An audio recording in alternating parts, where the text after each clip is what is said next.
All right, so this is gonna be episode 10 of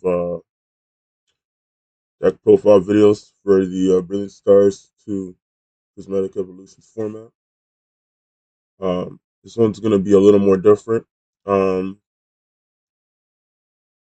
this one's gonna be more kind of analyzing sort of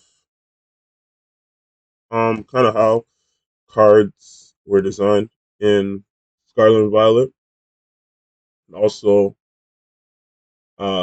analyzing an archetype altogether, right? Rather than what I've been trying to do, which is basically try to shed some light on the format and on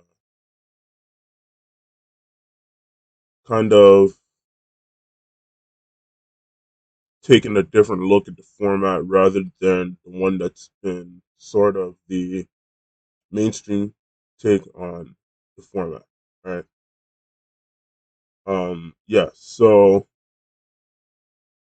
this profile video is going to be about the future archetype and also about the Cofagrigus archetype, Cofagrigus EX. Right. So yeah, this is gonna be a pretty well. I'm planning on at least making this a pretty information dense video. So you're welcome to take a lot of uh, information from it and just you know apply it to your own deck building or your own gameplay, stuff like that. Right. So yeah. Um. So yeah. This is gonna be. This is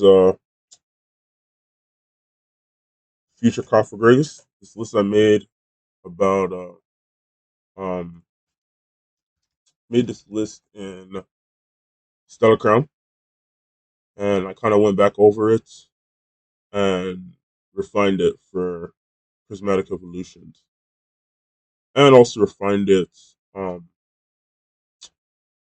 to be a more streamlined list. Right. Um, so Future, to kind of give a quick history lesson, is a archetype that was printed started in Paradox Rift with Iron Valiant EX, Iron Hands EX, Iron Moth, Iron Jugulus, and Iron Bundle, right? And so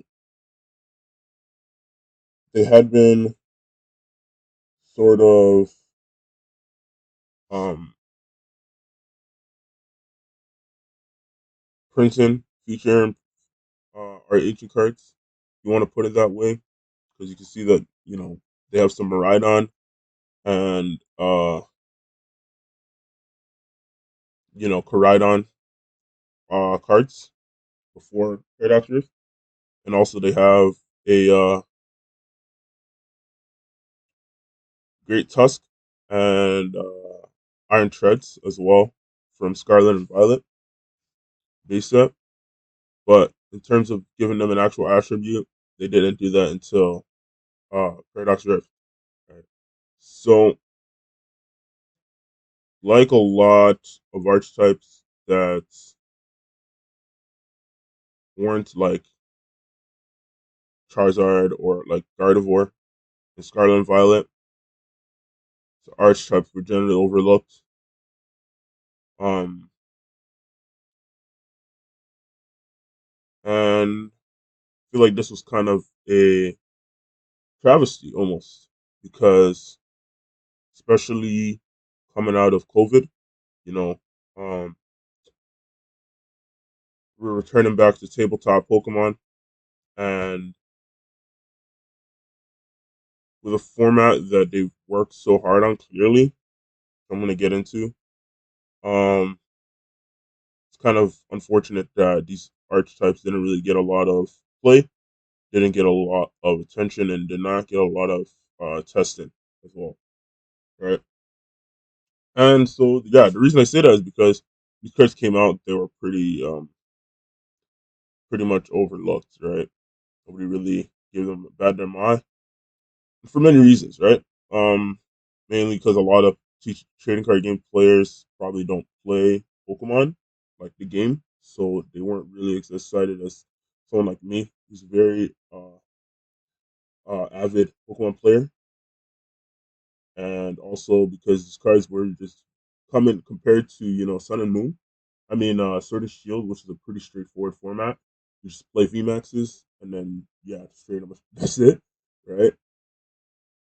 Um, yeah, it's kind of a shock to go from VMAXs to very eloquent form. Sorry, very eloquent archetypes, right? Um, so yeah, um, so yeah, they got printed in Paradox Rift. Since then, they've been kind of um filling in the cards that they missed, right? That they didn't print in Paradox Rift, right? So they've pretty much printed all the uh Paradox mounts now. So um yeah. So yeah. But yeah. So I'm gonna try to explain kind of what um the future minds in particular are trying to accomplish, right? Once I'm finished explaining, I think it's gonna become very uh seeable and very readily seeable and very apparent that that's what they're trying to do, right? So basically, to give a bit of juxtaposition, um, later in Lost Sword and Shields and Lost Origin, they printed. Uh, they started printing cards to support the Lost Zone archetype, the Lost Zone mechanic again.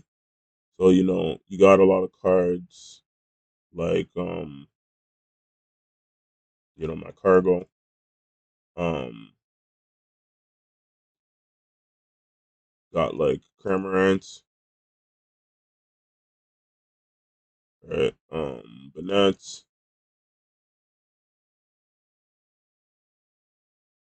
I think there's Barbarackle around here,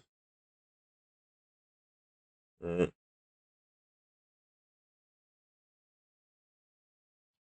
Stone Joner, Giratina, of course, Porygon 2, Rotom, Aerodactyl, right? And like Buffalo, right? And also they printed Comfey, right? And so that the idea was that Comfey was designed to be the overpowered Lost Zone card, right? And you were essentially going to build your Lost Zone deck around Comfeys, right? Right. So the cards were very just like Future. The cards when they came out were very hard to understand. People didn't really understand what was going on with them, and so yeah, largely we didn't get really solid lists for like Lost Zone decks outside of Giratina for some time, right? That was, I believe, it was. I want to say Rebel Clash. I think it was Rebel Clash on. So yeah, there wasn't really any archetypes in that format that were really appealing. Besides, like people were playing like Eternitists. um Eternatus, Urshifu, VMAX, right? So, the Mew, right? And so there weren't really archetypes in that format that were really appealing, right? So people were generally kind of dumbfounded by Lost Zone, right?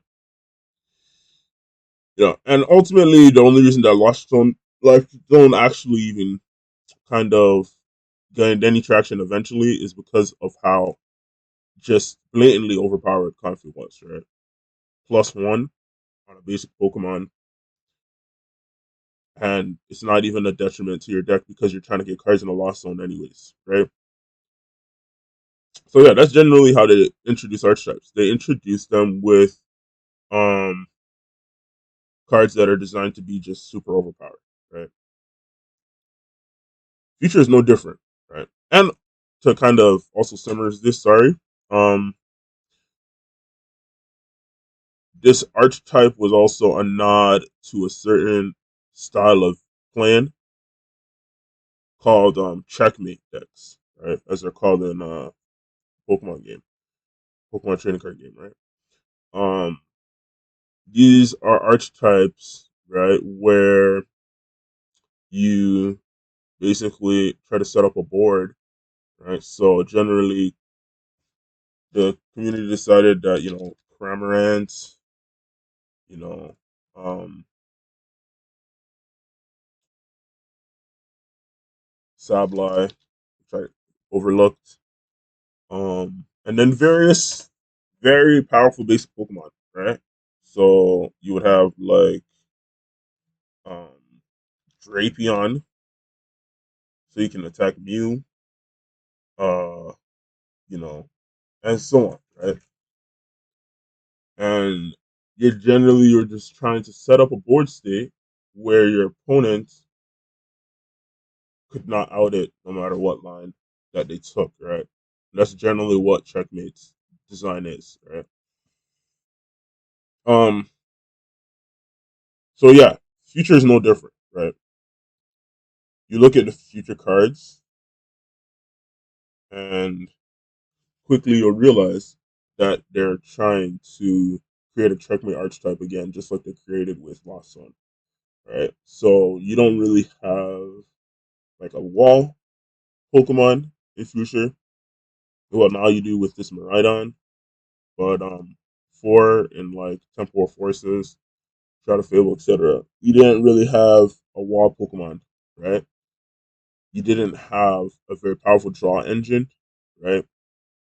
You didn't have uh, you know, a very simple mechanic that you could just abuse, right? You had a bunch of cards that had very powerful effects, but they just had very hard conditions to fulfill, right? Iron Hands doesn't help you very much, but it only does 120 damage, and it costs 4 energy, right? Iron Valiant has Tachyon Bits, but you have to move it from the bench to active, right? And so it was just less apparent that that's what they were trying to accomplish with the future archetype. And so that's kind of why the archetype got overlooked, right? And again, that leans into the kind of uh, thesis of this video, which is that um, a lot of people who play Pokemon trading card games just don't play Pokemon, right? So they don't really understand what Pokemon's trying to accomplish with with their archetypes, right? They kind of just play what's good, and they go and they get their store credit if they're playing at a local, or they get their League Cup mat if they're playing on a League Cup, or they get their $10,000, right, if they're playing at a regional, right?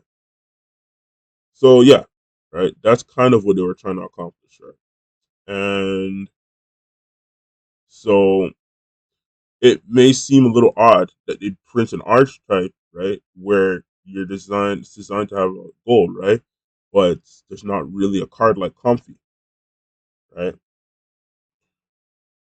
And that's kind of why I kind of brought came back to this archetype, right? Is because not because I was looking for a Comfey. I was not looking for a Comfey when I came back to Future. I was actually just trying to refine my list because I already came to the conclusion that it was a checkmate archetype, and I just wanted to make it more consistent, right? But through going through the list again, I kind of was trying to categorize all the cards in the list, right? Because like I originally had like Iron Bundle, for example, too, and I was like, okay, so Iron Bundle is Gust, right? You know, Iron Valiant in the terms of this archetype is like the nuke of the deck, right? It's designed to do like devastating damage, right? Because it can do 2 extra and then it can do 200, right? It's not really a future Pokemon that really has a strong attack like that, right? And then Iron Hands is designed to be like prize control, right? So you can control your prize lead, right? And of course, Iron Crown um, prevents your opponent from setting up cards like Rabska and um, Manaphy because its attack reads that its damage isn't affected by any effects on those Pokemon, right? So if you put something like a bench barrier on your Pokemon, then Iron Crown can attack through it. And it also fixes damage, right? Because it increases the damage of your future Pokemon, right? Then Iron Crown, of course, is a grass Pokemon, and it does 180 damage, right? With weakness as 360. So I haven't really made a Charizard video yet for this format, but um, Charizard is 330 and it's weak to grass, right? So clearly, this card was printed to be able to make future fight with Charizard, right? Because Charizard again is designed to be very overpowered, right? And that brings me to Iron Jugulus, right? Iron Jugulus was, and also, of course, Miraidon, which is energy acceleration, right? And early game attacking, right? Which is deck black before temporal forces, right? Iron Jugulus was the card where I looked at it and I was not necessarily dumbfounded or baffled, but I realized that this card isn't supposed to do what I thought it originally did, which was be like a cheese card basically that you charge up for the late game and then use it to take, you know, 3 or 4 knockouts, just like something like Hydreigon, right? With its attack Obsidian, right? Right. Um, because obviously Iron Juggless is based off of Hydreigon. It's just future Hydreigon, right? This card actually, I realized, falls into the category of a card like Gardevoir or Mew VMAX or Urshifu VMAX, where it's actually not designed to be a cheese card. Like to kind of give an example, something like Alakazam, for example, right? Alakazam from Twilight Masquerade would be an example of a cheese card, right? It's a first attack strange hacking. Your opponent's active Pokemon is now confused. You may move any number of damage counters from your opponent's Pokemon to their other Pokemon in any way you like. This is an example of a cheese card, right? This is not an attack you're going to be using a lot through the game. This is an attack that's designed to be set up for throughout the whole game that you use once or twice to win the game, right?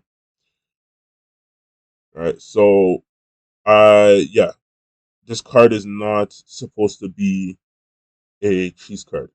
This card is actually supposed to be designed to be um overpowered, right?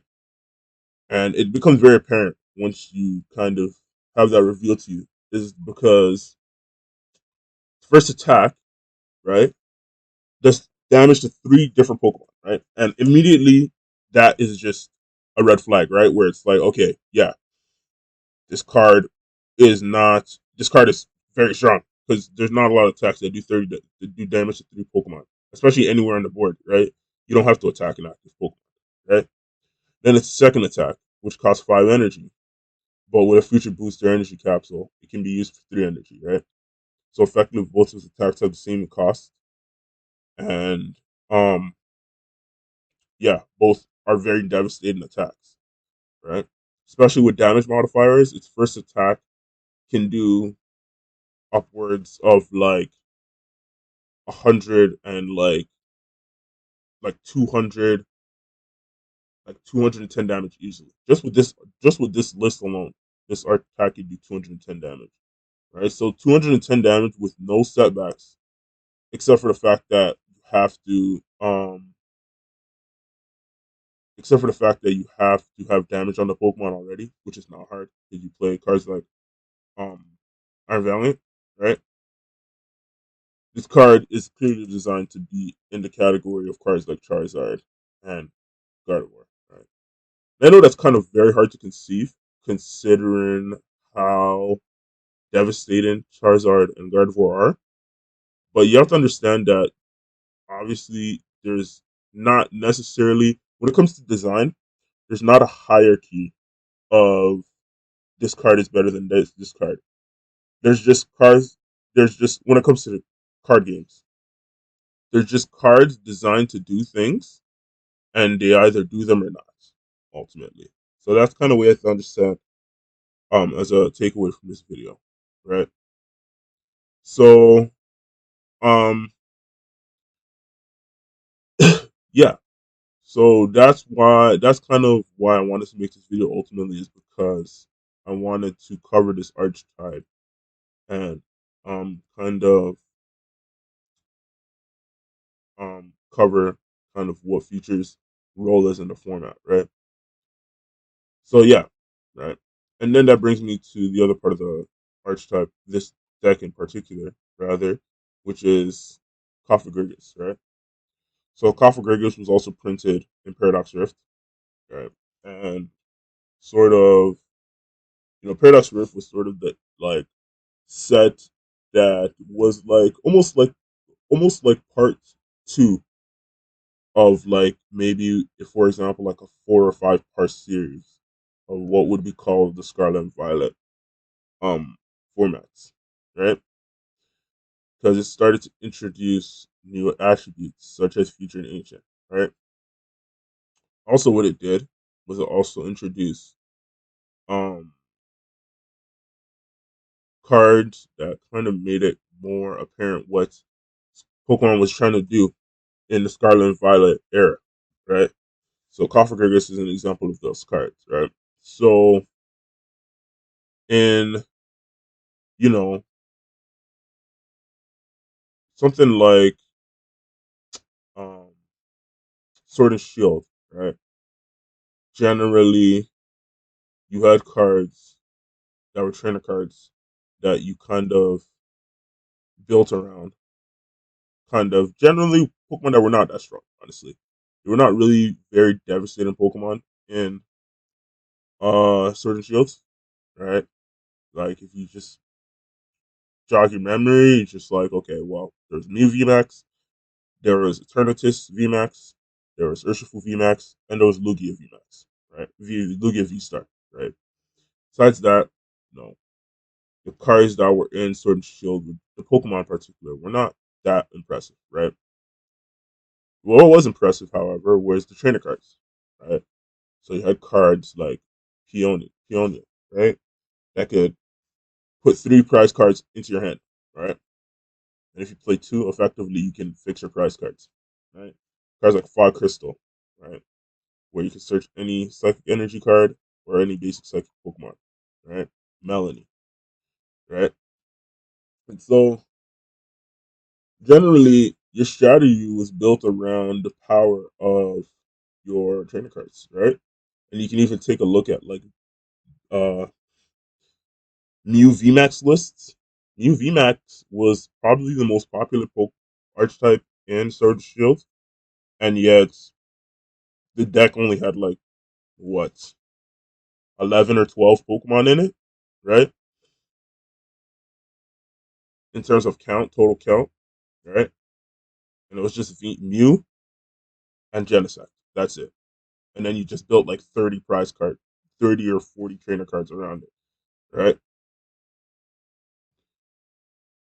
In Sword and Shield, I guess their reception from players was pretty negative, so they decided that you know they were going to, instead of trying to focus on making strong trainer cards, they were going to focus on making strong Pokemon cards to build around. Right? Cofagrigus is an example of one of those cards. Right, so has the ability Gold Coffin. This Pokemon is knocked out by damage from an attack from your opponent's Pokemon. Search your deck for a card and put it into your hand and shuffle your deck. Then it has the hand attack Hollow Hands for 110 for 110 damage for 2 psychic energy. For 5 damage counters on your opponent's bench Pokemon any way you like, right? So just at first glance, by itself, this card seems pretty frustrating to build around, right? Um its attack is pretty uh expensive, and its ability requires it to get knocked out. And it's a two present, right? So planning around having to give two prizes just so you can search your deck for a card is pretty daunting, right? And and then not only that, you have to pay for its expensive attack, right? So immediately this card was written off by most people, right? But it's not because the card wasn't data. It's not because that ultimately the card isn't good. It's because generally these cards, in terms of the Scarlet and Violet format, are not designed to be like a Muvemia effects, right? Which people are looking for because it's very easy to build and it's very easy to just practice a lot on it and get good with it, right? And so it has to be understood that this card is trying to be a wall, basically. Right? So until Paradox Rift, we didn't really see cards getting printed out that were walls, right? That were like two prizes, for example, right? Um, maybe only Tinglu, maybe, but besides that, there wasn't really walls, right? And so, yeah, this was sort of designed to be a very interesting wall in that it could do very um influential things on the board, right? And if you've played the game, right, you know that Kofagrigus in the game is a wall too, right? Has like 140 defense, like 110 special defense or something like that. Just double check that. I think it's like 140 defense. Cofagrigus isn't available in Scarlet and Violet, so I haven't really taken a good look at his stats in a while. But I know for sure it has like 140 defense. I just want to make sure I know what special defense is. Yeah, 105. So it has 145 defense and 105 special defense, right?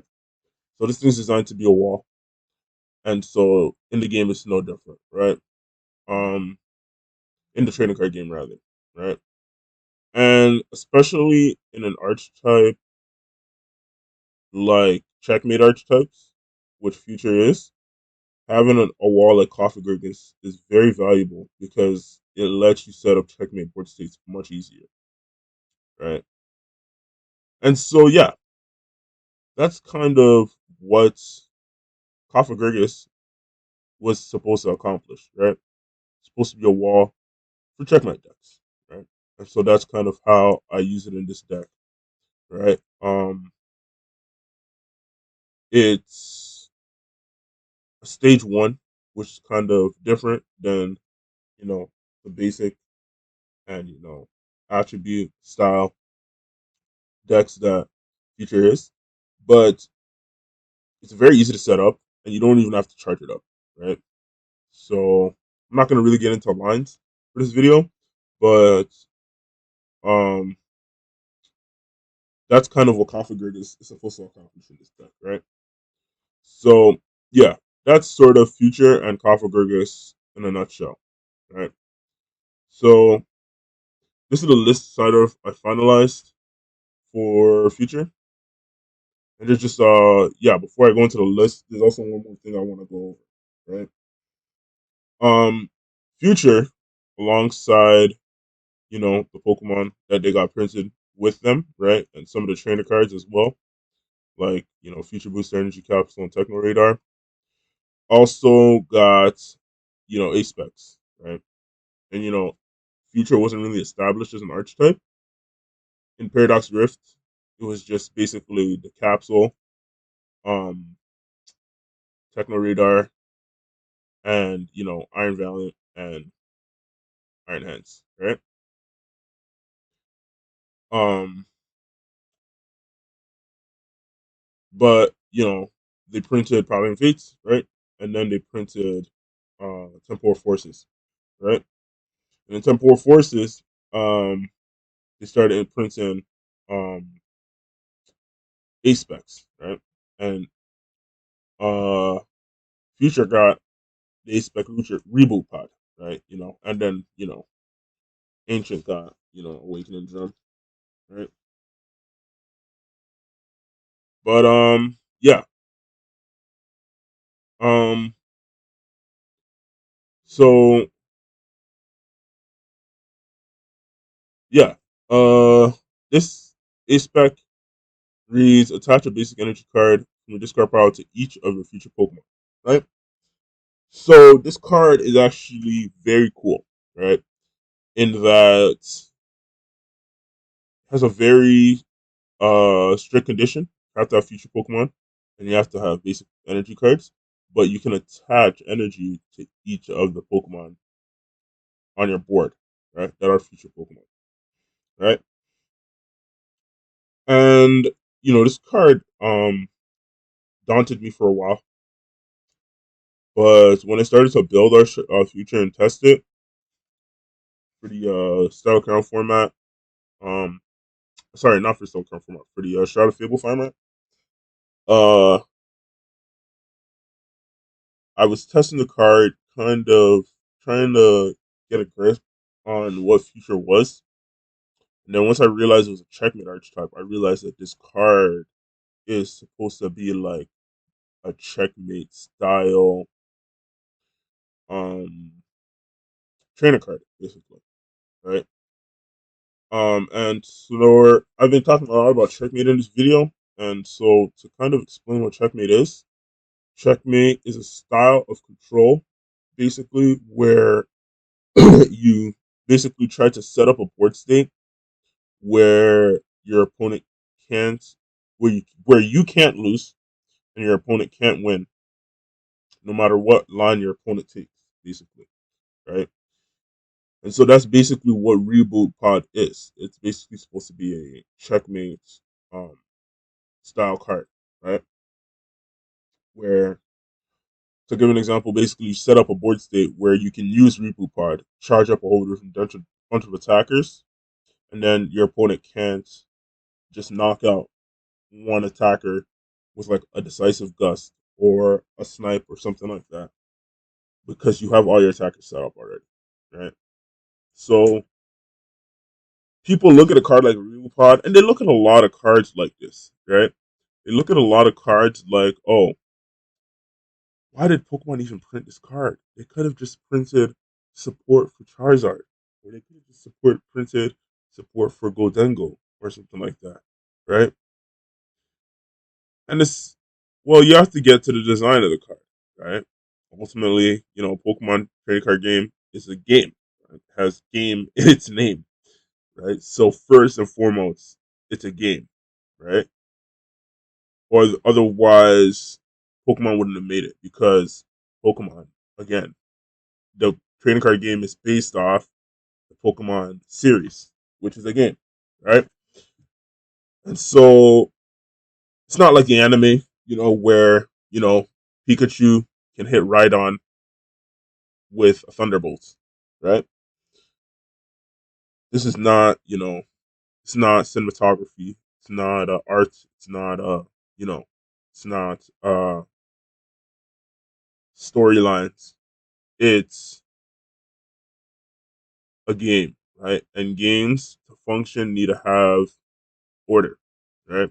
And their order is basically called design, right? So a card like Reboot Pod, once you investigate it, you realize that they printed it as a nod, basically, to the increasing and increasing and increasing um popularity of checkmate decks, basically, right? Like people, you still have people playing Lost Box to this day, right? So yeah, right. That's basically why they printed this card. Right? It's not because they couldn't think of a very overpowered ace spec for future Pokemon. It's because future is a checkmate archetype, and so why the heck would you not print a future checkmate card for a checkmate archetype, right? So yeah, I hope that just shed some light kind of on future and kind of what Pokemon is trying to accomplish with the future archetype, right? So yeah, um, so that's kind of future, and that's Cofagrigus. So I'm just gonna get into the list. So um, this plays 15 Pokemon, plays one Miraidon from Trample Forces, right? I've talked a lot through this video, so I'm just gonna go through the cards. Um, and you're welcome to read them if you just want to pause and just read the cards if you want to read them, right? So he plays one Rhino from Temporal Forces, two Iron Valiant EX, right? Two Iron Jugulus, one Iron Leaves EX, two Iron Crown EX, and one Iron Hands EX, right? Then for draw support, we play one Mute EX, and then for the walls, play two Yamask, two Hofagrigus line, Hofagrigus EX, and then for baby Pokemon, we play Smoochum, right? And so for the trainer line, we play 33 trainer cards, uh, four Arvin, four Iono, uh, two Sephiroth X Cobrakin, and one Judge, which is also a pretty good checkmate style card, right? Um, yeah. So those are the supporters, and then we play two Gus, right? Two bosses orders. Uh, so for search cards, we play three Ultra Ball, three Nest Ball, three Techno Radar, right? Then for retrieval cards, we play one Power Pad, play one Super Rod. Then, of course, play four Future Booster Energy Capsules. And then we play four switches, right? So generally, for archetypes that are, not, very straightforward to set up and win, like Charizard, for example, you're going to need trainer cards that sort of support them. And so, for example, a deck like Chimpa Excalibur, you play three to four rare candies, and then you play four superior energy achievements, right? So think of the future booster energy capsules and the switches like superior energy retrievals and like um rare candies, right? So yeah, that's the trainer line. Then for the energy line, we play 12 energies, play three grass energies, three psychic energies, two lightning, and two jet, right?